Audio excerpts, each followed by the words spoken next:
UEFA champions লিগের quarter ফাইনালে আজ আবারও মুখোমুখি বার্সেলোনা ও পিএসজি। প্রথম লেগে পিএসজির মাঠে ৩-২ গোলে জয় তুলে নেয়া বার্সেলোনা আত্মবিশ্বাসে এগিয়ে, আর গুরু শিষ্যের লড়াইয়ে জাভিকে হারাতে মরিয়া পিএসজি কোচ লুইস এনরিকে।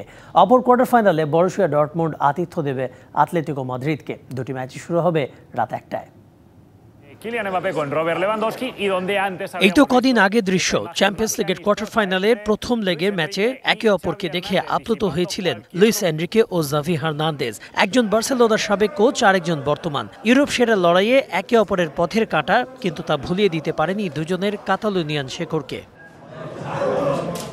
সপ্তাহের ব্যবধানে আবারও মুখোমুখি হতে যাচ্ছেন এই দুই লেজেন্ড। চ্যাম্পিয়ন্স লিগের কোয়ার্টার ফাইনালে দ্বিতীয় লেগে বার্সেলোনা পিএসজি লড়াইটা এবার বার্সার মাঠ স্তাদিও অলিম্পিকো লুইস কম্পানিজে।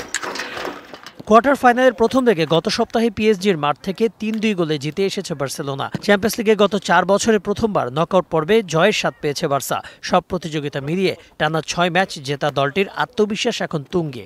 এই ম্যাচে নিষেধাজ্ঞার কারণে ক্রিশ্চিয়ানসেন ও সার্জি রবার্তোকে পাবেন না জাভি, তবে একাদশে ফেরার অপেক্ষায় ফ্র্যাঙ্কি দি ইয়ং ও পেদ্রি।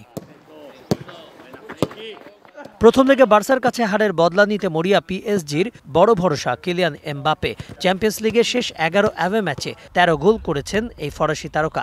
এছাড়া পিএসজি একাদশে ফিরছেন Moroccan fullback Ashraf Hakimi. Champions লিগের নকআউট পর্বে পিএসজির বিপক্ষে ৯ দেখায় মাত্র ২টিতে হেরেছে বার্সেলোনা, তবে ঘরের মাঠে সবশেষ দেখায় এই পিএসজির কাছেই ৪-১ গোলে হারের দুঃস্মৃতিও আছে ব্লগ্রানাদের। একই দিন চ্যাম্পিয়ন্স লিগের শেষ ৪ নিশ্চিতের মিশন আরেক স্প্যানিশ ক্লাব আতলেতিকো মাদ্রিদ ও জার্মান ক্লাব বরুসিয়া ডর্টমুন্ডের। প্রথম লেগে নিজেদের মাঠে ডর্টমুন্ডকে ২-১ গোলে হারিয়েছে আতলেতিকো।